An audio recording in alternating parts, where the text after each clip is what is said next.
11M, aniversario de una masacre de falsa bandera jamás esclarecida. Por Magdalena del Amo. Publicado en eldiestro.info el 11 de marzo de 2024. Se cumplen hoy 20 años de aquella mañana brumosa y aciaga de 2004, en la que España se despertó entre sangre y lágrimas. No lo hemos olvidado ni lo haremos, ni siquiera hemos hecho el duelo por los casi 200 inocentes inmolados en una suerte de ritual en honor a la bestia, siempre sedienta de dolor y muerte. Tampoco hemos deglutido el bocado con el que intentaron obnubilar nuestra razón y obligarnos a admitir la falacia de un relato de laboratorio, una farsa urdida desde las cloacas del sistema, con el fin de cambiar el rumbo de España, su política, su moral y su idiosincrasia. El 11M fue el atentado de falsa bandera más espeluznante de nuestra historia, sobre el que se ha tendido un velo de misterio, censura, traición y cobardía. Nunca los seres honrados deben hincarse ante el mal. Y en este caso el poder político, el judicial y la prensa se pusieron de rodillas. Es cierto que algunos medios de comunicación se posicionaron contra la mentira oficial y fueron muy beligerantes durante la instrucción sumarial y la posterior sentencia del juez Bermúdez. Pero un tiempo después, casi todos acabaron por dar carpetazo y no exigir más investigaciones. Vergonzoso. Es opinión generalizada entre los analistas de calado que el atentado se perpetró para dar un vuelco a las previsiones electorales e iniciar el hundimiento de España en todos los niveles. Ni por asomo iba a ganar las elecciones el PSOE, pero ahí estaba la alcantarilla del sistema para agitar la conciencia de los ciudadanos, y no hay método más eficaz que a través de la manipulación emocional. Y lo consiguieron en un tiempo récord. Rodríguez Zapatero, contra todo pronóstico, resultó vencedor en los comicios y ese fue el inicio de la pendiente resbaladiza del disparate.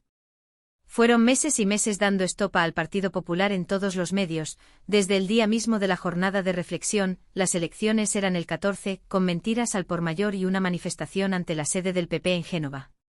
En 2005 entrevisté a Mariano Rajoy y tuve la oportunidad de hablar con él fuera de cámara.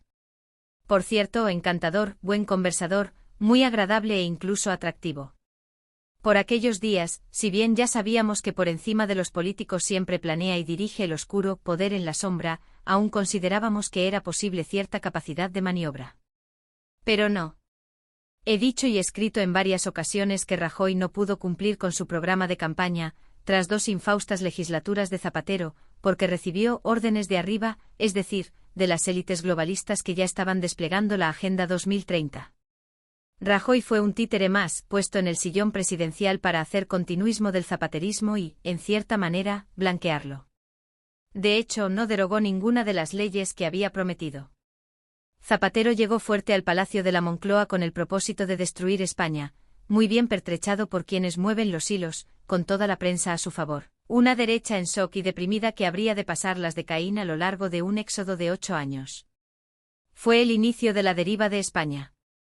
Zapatero desenterró el sentimiento guerra civilista despertando el odio entre los dos bandos, por hechos que la mayoría no habíamos vivido, teniendo siempre la mentira y la tergiversación de la historia como aliadas. Para apoyar esta dinámica de enfrentamiento y odio, promulgó la Ley de Memoria Histórica y creó con el resto de partidos el Pacto del Tinel, un cordón sanitario para sacar a la derecha de toda opción de gobierno. El sanchismo es una consecuencia de aquellos días grises de corrupción política, económica, judicial y moral. Zapatero, aparte de arruinar a España económicamente, pactó con la ETA su disolución, a cambio de nada, cuando ya estaba acorralada, acercó y puso en libertad a terroristas con delitos de sangre y pactó con los independentistas golpistas, prometiéndoles referendos bilaterales. La actual ley de amnistía, la deriva de la justicia, la tremenda corrupción en todos los niveles es una consecuencia del zapaterismo. ¿Recuerdan cuando Nicolás Maduro dijo aquello de, en España manda Delcy Rodríguez? Es totalmente cierto. Zapatero, a través del Foro de Sao Paulo y el Grupo de Puebla, se codeó con todos los políticos y simpatizantes narcocomunistas de Hispanoamérica y estableció las relaciones que ahora continúa Sánchez, mientras él sigue con los narcotraficantes y demás gente de Lampa haciendo negocios y política. Durante las 2 legislaturas de Zapatero, la sociedad española fue atacada en sus valores y sometida a un proceso de lavado de cerebro a través de la ingeniería verbal. La ley de violencia de género, el lenguaje inclusivo, la ley de plazos del aborto, la de la eutanasia que no se llegó a promulgar hasta la llegada de Sánchez, la paridad, las cuotas, la educación para la ciudadanía, el anticlericalismo, La cristofobia y el empleo de palabras sin historia y eufemismos fueron la tónica de 8 largos años de daño irreparable. Las actuales leyes distópicas del «solo sí es sí» o la ley trans son el producto de este escenario de control mental. Lo peor de todo es que la madre patria exportó estos esperpentos a las naciones americanas, tal como estaba previsto en la agenda. Y Zapatero fue el gran culpable.